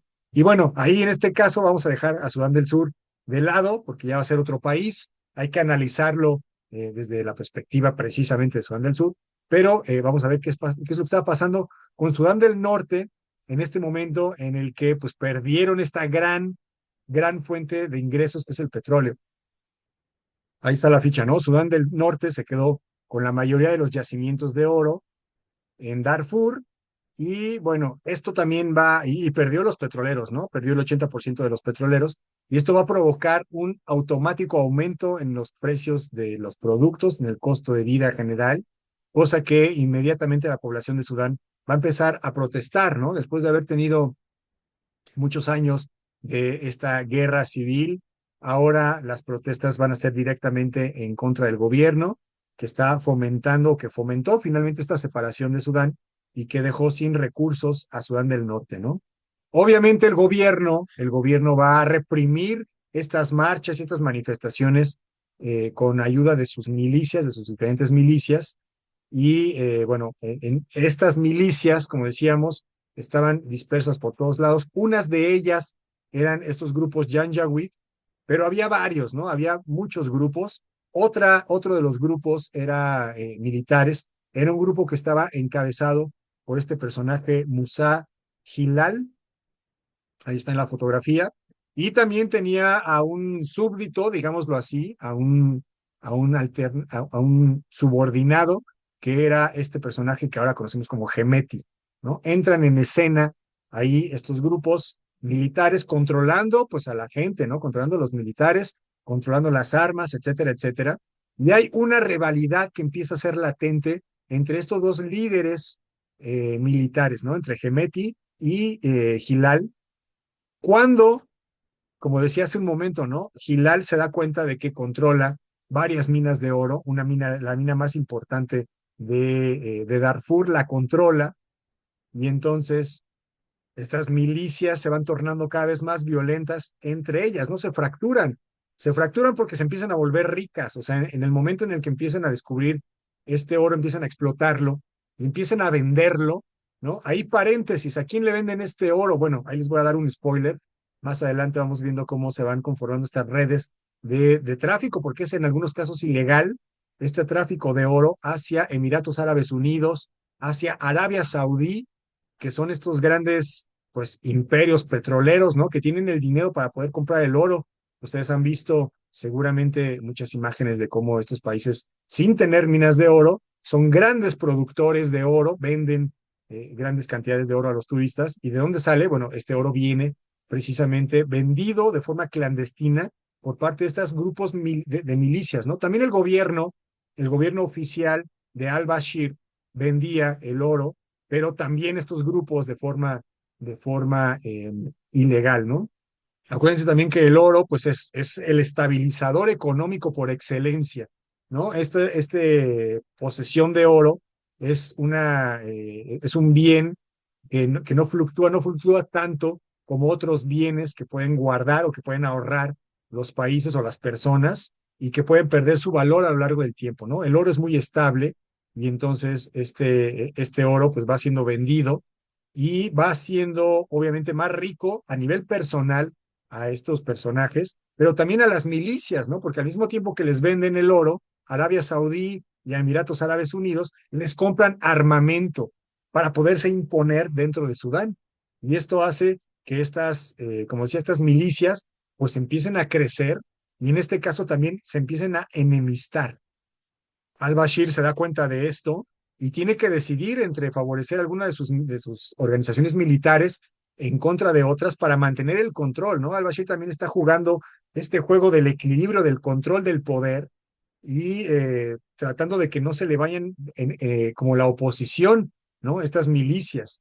Entonces va a nombrar precisamente a estos grupos, a estas fuerzas rápidas sudanesas, perdón, fuerzas rápidas sudafricanas que las va a nombrar en agosto del 2013, ¿no? El pueblo, igualmente, como decíamos, la gente, pues sigue protestando y para poder aplacar a estas protestas del pueblo, es que al-Bashir, y para favorecer a uno de los grupos de los militares que controla al-Bashir, bueno, va a favorecer, va a crear estas fuerzas de apoyo rápido, le va a otorgar a Gemeti este poder sobre el que fue su maestro. También se menciona que Musa Hilal, aquí está la fotografía, fue profesor o fue maestro o fue, digamos, mentor de Gedeti. Y al controlar el oro, bueno, Gedeti se ve beneficiado por al-Bashir y entonces crean estas fuerzas de apoyo rápido, fuerzas que incluyen dentro de sus militantes a estos grupos Janjaweed, estos grupos que piensan o que tienen esta perspectiva de la superioridad arábiga o de la superioridad racial musulmana frente a los grupos del norte, bueno, del sur, de Darfur y todos los que ya estamos hablando, ¿no? Mohamed Hamdan Dagalo, que es conocido como Gemeti, bueno, él es quien va a controlar ahora, va a ser la mano derecha de al-Bashir, va a ser su protector, va a ser su pequeño Mohamed, como le llamaba Gemeti, es lo que significa, ¿no? El pequeño Mohamed, con un apodo cariñoso, que pues reivindicaba a Gemeti como un protector de al-Bashir, ¿no? mientras controlaba extensiones de tierras y mientras se enfrentaba precisamente a otros grupos que quisieran controlar o que estuvieran controlando o pretendiendo controlar minas de oro a lo largo de Sudán. Hemeti poco a poco también va a ir controlando esas minas de oro, va a ir también volviéndose rico y va inmediatamente a reinvertir ese dinero, ese capital de la venta de oro, como decíamos, en armarse, ¿no? Va a comprar armamento, va a comprar vehículos para poder pues tener un ejército fuerte, paralelo, como decíamos, ¿no? Paralelo o que responde finalmente a al-Bashir, que sigue siendo el presidente, ¿no? Ahí está, paralelamente, China sigue comprando el 25% del petróleo de Sudán y sigue siendo uno de los países más importantes para Sudán, precisamente también porque ayuda a construir la infraestructura que ayuda a explotar, evidentemente, estos recursos, ¿no? Construye, pues, los oleoductos, las infraestructuras eléctricas, las naves eléctricas que permiten, bueno, finalmente benefician a la población como derrama y algunas refinerías, ¿no? Ahí está China muy presente ya para esta época, desde hacía 15 años ya había invertido 20.000 millones de dólares, ¿no? Que no es menor, es una gran cantidad de dinero. Y entonces China también ya va teniendo protagonismo en esta historia, aunque como decíamos, algunos de los países occidentales se mantenían desde fuera, ya se habían alejado, Reino Unido ya no tenía control, Francia, bueno, mucho menos, pero Estados Unidos y ahora China empiezan a tener injerencia en estos intereses petroleros y de oro en este país, ¿no? Hemeti, al tener en sus filas a este grupo de Janjaweed, que odian, como dijimos, a todos los grupos del norte de Sudán, del sur de Sudán, pues va a haber una sistemática violación de derechos humanos, las violaciones masivas como forma de arma de guerra, igualmente la hambruna y bueno, todas las técnicas de guerra que son repudiadas en todo el mundo como genocidio, ¿no? Esto se va a seguir manteniendo a lo largo del tiempo, pese a los llamados de la comunidad internacional. Finalmente, pues están del lado del presidente, el presidente lo permite y el presidente mantiene este control, este equilibrio del control, ¿no? Hay que tomar en cuenta también el concepto de la economía en este momento. Por un lado, por un lado, pues el país puede cometer genocidio y violaciones a los derechos humanos, pero por otro lado, es un gran productor de oro y los países occidentales se ven beneficiados también de este recurso, ¿no? También los recursos petroleros y ahí es donde aparece esta hipocresía incluso humana, ¿no? A nivel humano, pues uno busca el deber ser virtuoso, ¿no? Del bien y muchas veces uno cae en las circunstancias que no son tan virtuosas, pero que sí son convenientes para el ser humano, ¿no? Hay una cosa muy importante también a tomar en consideración, y es que precisamente, bueno, aquí en 2015, al-Bashir, que ya dijimos que es un estado y un personaje paria del mundo, al-Bashir va a acusar a la CIA y al Mossad, que como saben, el Mossad es el secreto, es el servicio secreto israelí, de estar detrás de todos estos grupos islamistas que van a buscar derrocar o que están en contra del gobierno de al-Bashir, ¿no? Al-Bashir va a tomar en consideración, bueno, consideremos que al-Bashir fomenta este islamismo radical que igualmente se vincula con Al-Qaeda y con otros grupos radicales que tienen en común también un elemento importante y es que no están de acuerdo, no reconocen al Estado de Israel, ¿no? Israel es como una cuña ahí dentro del mundo árabe, islámico, en Medio Oriente, y los países vecinos, los árabes, pues no les gusta que esté ahí Israel, no lo reconocen o no lo han reconocido. Ha habido varios tratados a lo largo de la historia para poder introducir a Israel dentro de este juego geopolítico y diplomático de la zona, pero los vecinos no lo quieren, ¿no? Y es un punto de alerta para Israel, porque como vimos al principio, pues está muy cerca geográficamente de Israel y puede ser un peligro en cuanto a atentados que puedan ser efectuados en territorio de Israel, ¿no? Entonces ya es un foco rojo, es una alerta para los intereses de Estados Unidos y de Israel y al mismo tiempo el equilibrio del poder, ¿no? El equilibrio del poder que tiene que ver con que el gobierno, como decíamos, pues tiene tratos con Arabia Saudí, con Emiratos Árabes Unidos, a quienes les vende el oro y que también lo arman. Y al mismo tiempo, Hemeti, ahora en el control de este grupo militar, favorecido por al-Bashir, igualmente de forma directa va a tener contacto con estos países para venderles efectivamente el oro, ¿no? Es decir, se van a brincar al Bashir, se van a brincar al gobierno, que es quien finalmente le puso en esta posición a Hemeti con las fuerzas rápidas, las fuerzas de apoyo rápido.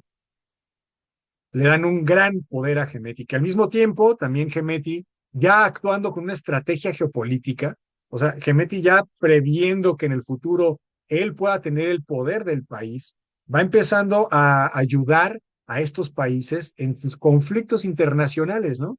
Por un lado, va a mandar también algunos mercenarios del Grupo de Acción de Fuerzas Rápidas a apoyar a Arabia Saudí en su guerra con Yemen.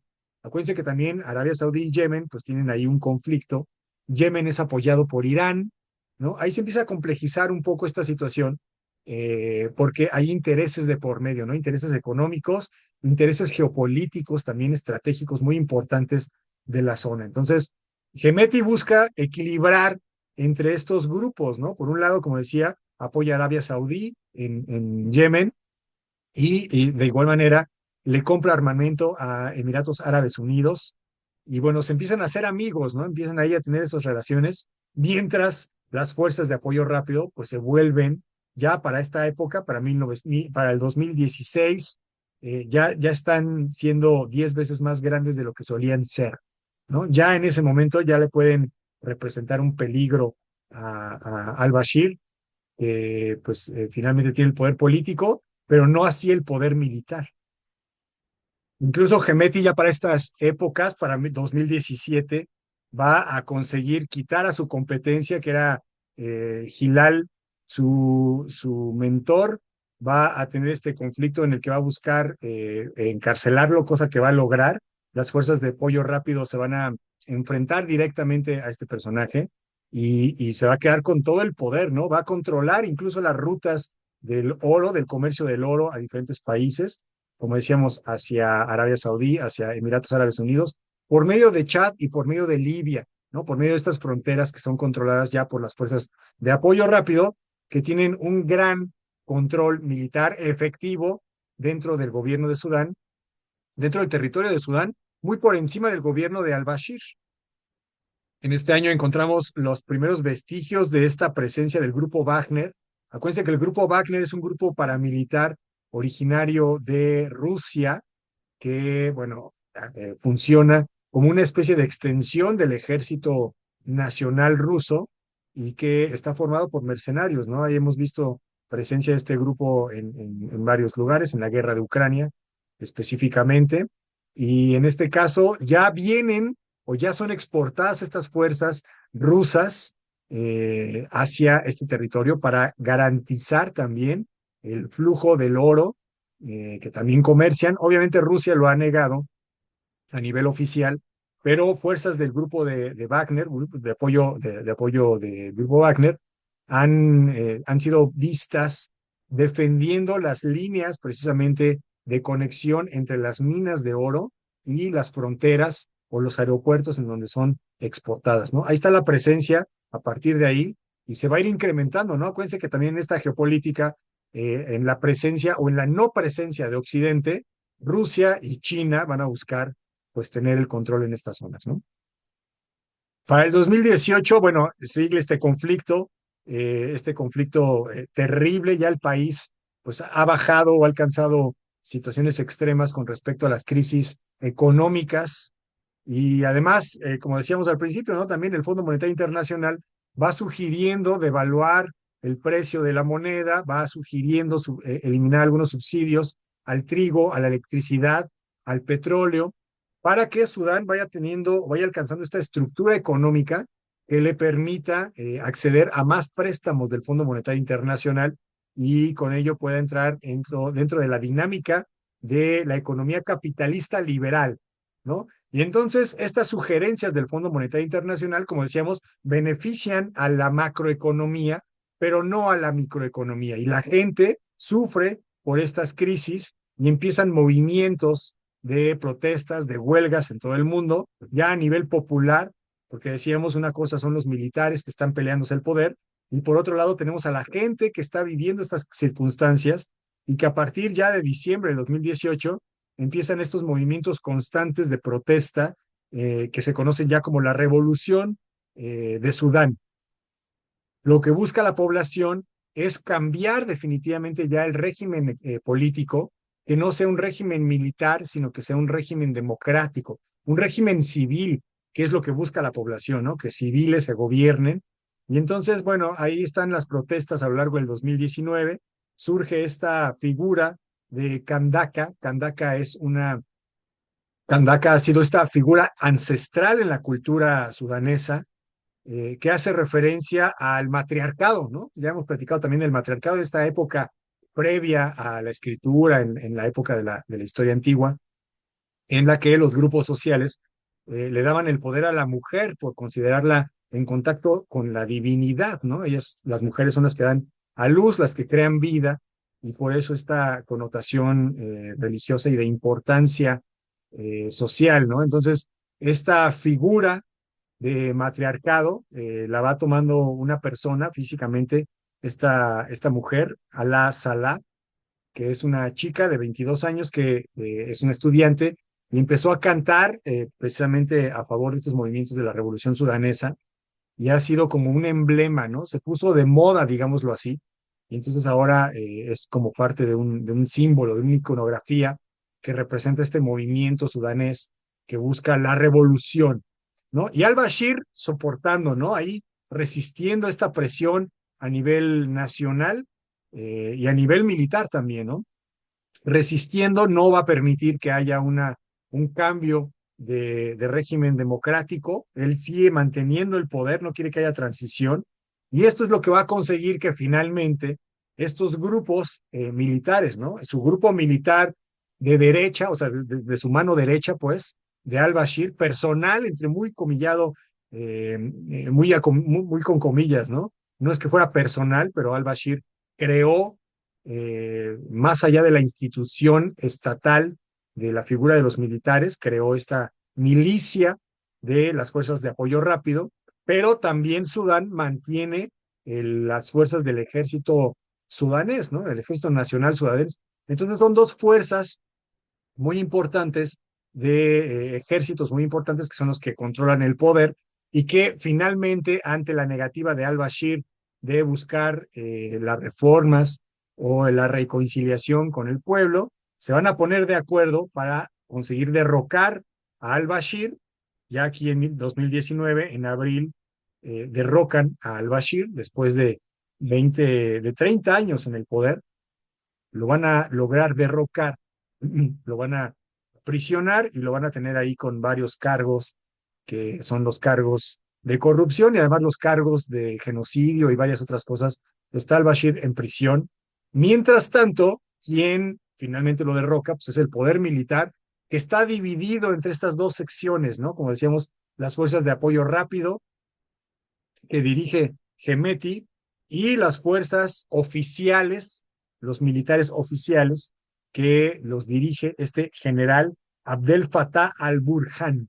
Aquí están estos dos personajes. Aquí tenemos, bueno, en primera instancia a Gemeti, porque Gemeti es el líder, como decíamos, de las fuerzas rápidas, que ya se volvió rico, ya se volvió millonario con esta venda de oro, ya tiene un gran poder militar, ya tiene un gran poder económico y ya tiene también relaciones pues diplomáticas con estos países de Arabia Saudí, de Egipto, de Libia, a los que también ha enviado efectivos militares para sus causas, ¿no? En el caso también de Libia, pues les manda algunos efectivos militares para ayudar a el general Khalifa Haftar, que es, por cierto, reconocido por la ONU como el militar encargado de la dirección de Libia, ¿no? Bueno, ahí empieza a introducirse en estos conflictos regionales para lograr el favor, ¿no? Que lo reconozcan a Gemeti de forma personal como el líder y como el punto de contacto de Sudán, más allá de al-Bashir, que bueno, al-Bashir ya no existe de forma política, y más allá de quien debería de ostentar el poder de forma oficial, que es, como decíamos, al-Burhan, que está aquí de forma oficial, ¿no? Entonces, después del derrocamiento de al-Bashir, al-Burhan es quien va a tener el control del país de forma legal, pero Hemeti va a tener el control de forma fáctica, o sea, va a tener un gran poder y no va a querer someterse, que es parte de los conflictos que vienen después de este momento. Los militares sudaneses quieren o pretenden absorber a las fuerzas de Hemeti dentro del ejército y, bueno, otorgarle ciertos rangos, limitar su poder, ¿no? Cosa que, pues, Hemeti se percata de ello y que va a evitar a toda costa, ¿no? Que le quiten el control, el dominio de las minas de oro, que ya no las pueda explotar Hemeti y que las explote el Estado Nacional, es algo que no le va a permitir, que no se va a permitir Hemeti, ¿no? Y todo esto sobre la base, sobre la estructura, como decíamos, de una sociedad inconforme que después de estos movimientos, después del derrocamiento de al-Bashir, va igualmente a seguir saliendo a las calles para buscar que no haya un gobierno militar y que haya un cambio de régimen a un gobierno civil, cosa que no les va a parecer a ninguno de estos dos grupos militares. Los dos grupos militares, tanto las Fuerzas Armadas de Sudán oficiales como las Fuerzas de Apoyo Rápido, están reconocidas, son reconocidas como autoras de genocidio, ¿no? Las dos. Entonces, bueno, ahí hay una cuestión muy importante, la población está pues prácticamente a su suerte y hay una represión masiva, una represión a estas protestas civiles que se considera también como una masacre porque se utilizan gases lacrimógenos que terminan matando a algunas personas, ¿no? El 3 de junio del 2019, aquí está el año, justo el año donde se derroca a este personaje al-Bashir. Las protestas ya para junio se dan y finalmente son eh, sofocadas con este exceso de poder por parte de las fuerzas militares, ¿no? Y ahí están en esta competencia estas dos fuerzas militares que finalmente para agosto van a firmar un acuerdo y van a permitir o se va a acordar compartir el poder y entonces en una primera instancia se va a nombrar a un presidente o a un primer ministro, mejor dicho, que sea quien encamine este proceso hacia un proceso de democracia, de democracia civil. Abdallah Hamdok, aquí está primer ministro en esta época, después del derrocamiento de al-Bashir, que va a ser quien va a liderar, ¿no? Este movimiento, mientras, como decíamos, el poder fáctico real militar, pues está detrás en las manos de estos dos hombres que están al frente de Sudán. Este poder no se va a poder mantener por mucho tiempo, el poder militar o esta tendencia del poder militar. Va a haber un autogolpe de Estado por parte de Fatah al-Burhan, que va a buscar pues retomar, reconquistar nuevamente el poder militar, ¿no? No reconocer esta transición civil y tratar de enfrentar y ganarle al ejército de las fuerzas rápidas, de apoyo rápido, y controlar el poder. Entonces, hace un autogolpe de Estado, es decir, elimina a los poderes del Parlamento y él asume como un militar, como un dictador militar, bueno, a partir del 25 de octubre, que fue el golpe de Estado, y aquí está, ¿no? La renuncia, va a obligar la renuncia de Abdallah Hamdok, como dijimos, para que al-Burhan suba al mando en Sudán y mantenga el poder y va a buscar, pues, aliarse o va a buscar eliminar a las fuerzas de apoyo rápido, que son, pues, su principal enemigo, ¿no? Y mientras tanto, Rusia, bueno, vean cómo aquí está la estrategia rusa.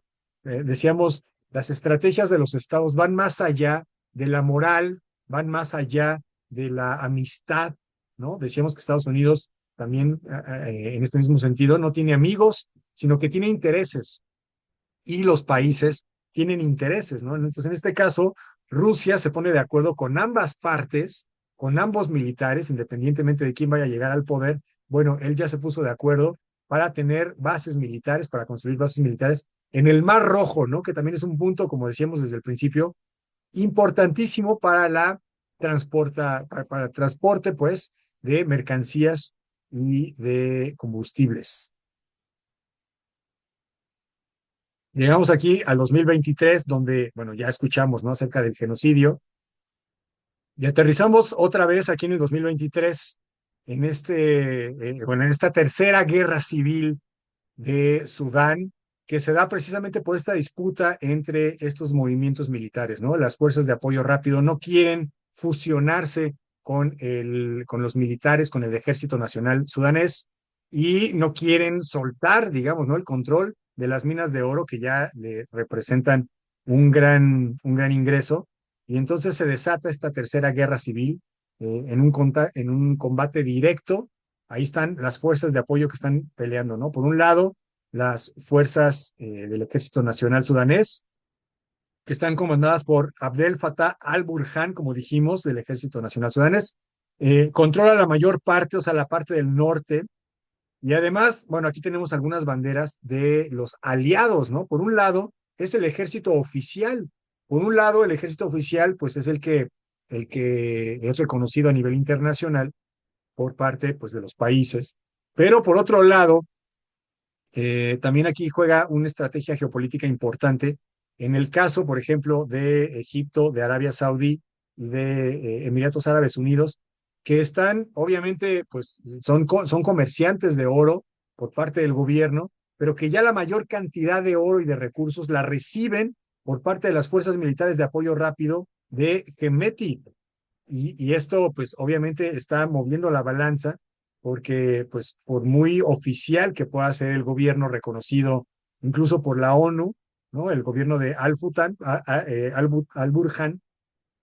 los intereses económicos siempre pesan también del otro lado, ¿no? Y por el otro lado, pues, también Estados Unidos se ve beneficiado por esta venta de oro y por este control de los medios de producción que tiene Gemeti, ¿no? Ahí está la lucha entre las facciones, entre las diferentes fuerzas militares que están actualmente imperando en Sudán y que, bueno, evidentemente, como decíamos, ¿no? La población civil es la que se ve más afectada, como en cualquier conflicto, guerra o en este caso conflicto civil. Las fuerzas de apoyo rápido, pues ahora abusan de este poder, cometen el genocidio y la violación como arma de guerra, como decíamos. Ya hay más de 15,000 asesinados públicos que además en las redes sociales aparecen ahí presumiendo del poder que tienen. Y bueno, cualquiera de los dos bandos de estos militares está en contra de esta población que finalmente tiene que huir y que tiene que buscar refugio en países vecinos y que tiene que pues sobrevivir de alguna manera, ¿no? Mientras en el interior del país pues se sigue peleando este conflicto, esta guerra que tiene implicaciones, como decíamos, económicas por parte del oro de Sudán, que, bueno, evidentemente ahí los analistas piensan, o piensen ustedes, ¿no? ¿Qué tanto beneficio ha traído para el país, para Sudán, tener bajo su territorio, bueno, grandes recursos naturales, cuando estos recursos naturales lo que han provocado ha sido la búsqueda y la competencia despiadada por los grupos de poder, los grupos militares, que se pueden imponer ante la población? Esta tercera guerra civil desde el 2023 pues ya se suma a toda la catástrofe que ha sucedido a lo largo de la vida del país de Sudán. Han tenido más de 14,000 muertos, 8 millones de desplazados. Como decíamos, las violaciones como una arma de guerra que se mantienen a lo largo del tiempo, ¿no? Ya no hay nadie que los pueda limitar de ninguna manera, ¿no? Estos ejércitos se ensañan con la población y bueno, ahí están las repercusiones, ¿no? El país de Sudán, aquí está, estamos volviendo al presente, ahí está, ¿no? Tiene contactos evidentemente con las diferentes potencias del mundo, con Rusia, ya habíamos dicho que aunque niegue la presencia del apoyo del grupo paramilitar Wagner, Rusia tiene intereses igualmente en la explotación de este recurso. Acuérdense, como dijimos, ¿no? El oro es una fuente económica muy estable y Rusia sufre de sanciones económicas por la guerra de Ucrania. También China sufre de sanciones económicas en esta guerra económica entre Estados Unidos y China. Y entonces buscan estos recursos de Sudán independientemente de si beneficia o no a la población, ¿no? Ahí están los intereses internacionales. Irán también Acuérdense de una cuestión importante y es que Irán apenas el año pasado, bueno, a principios del año 2025, a finales de 2024, se cometió un golpe de Estado en Siria, cosa que derrocó al gobierno de al-Bashir, y al-Bashir era un gran aliado de Irán en Siria. Había corredores que ayudaban a alimentar a los grupos que estaban en contra de Israel. Hezbollah en Líbano, que lograban algunos atentados, cometer algunos atentados en territorio israelí. Y bueno, era un gran aliado, ¿no? Y al haber sucedido este golpe de Estado, Irán se queda sin aliado, también Rusia, ¿no? Pero Rusia ya reinstauró las relaciones diplomáticas con los nuevos gobiernos, con el nuevo gobierno de Siria, y para Irán es muy importante tener nuevos aliados en la zona. Y Sudán, pues representa un gran aliado por la zona, ¿no? Por el territorio que ocupa. Y entonces Irán ha restablecido las relaciones diplomáticas con este país, mientras ahora le vende drones que le sirven al ejército sudanés para poder atacar y para poder bombardear al ejército de fuerzas de apoyo rápido, ¿no? Por un lado, las fuerzas de apoyo rápido tienen un gran armamento y un gran arsenal, están apoyadas por Emiratos Árabes Unidos, por Arabia Saudí, que alimentan con armas, y por otro lado, bueno, buscan también las fuerzas militares oficiales de Sudán, buscan sobrevivir y buscan estos vínculos, ¿no? También el ejército le acaba de comprar hace poco tiempo, la Fuerza Aérea Sudanesa compró aviones a Rusia y a Egipto, con los que ha logrado bombardear a algunas posiciones de las fuerzas de apoyo rápido en Sudán. Entonces, este movimiento de guerra civil que se ha prolongado en varias etapas a lo largo de la historia, primera, segunda y tercera guerra civil, pues se ha mantenido a lo largo del tiempo. El oro y los intereses estratégicos han sido fundamentales para mantener este conflicto latente que no se alcanza a solucionar.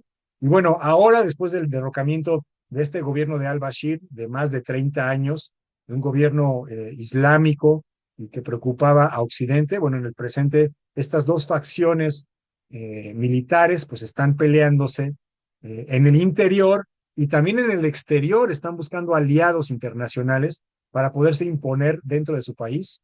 Y en eso estamos, ¿no? En eso estamos. Las últimas noticias nos hablan de que se ha llegado a un pacto de ayuda humanitaria para poder pues apoyar a la población de alguna manera, que muchas veces estas treguas lo que hacen es ayudar a rearmar a estos grupos y vuelven a ser más encarnizadas las guerras cuando vuelven a retomarse, pero por lo pronto, al parecer, va a haber una tregua de un par de meses y vamos a estar dándole el seguimiento a este país, este conflicto, para ver cómo es que interactúa con estos otros intereses dentro de este mundo, en este nuevo orden mundial que se está gestando con estos países, estas potencias, Estados Unidos, Rusia y China, palpitando por tener el protagonismo en esta nueva etapa de la historia.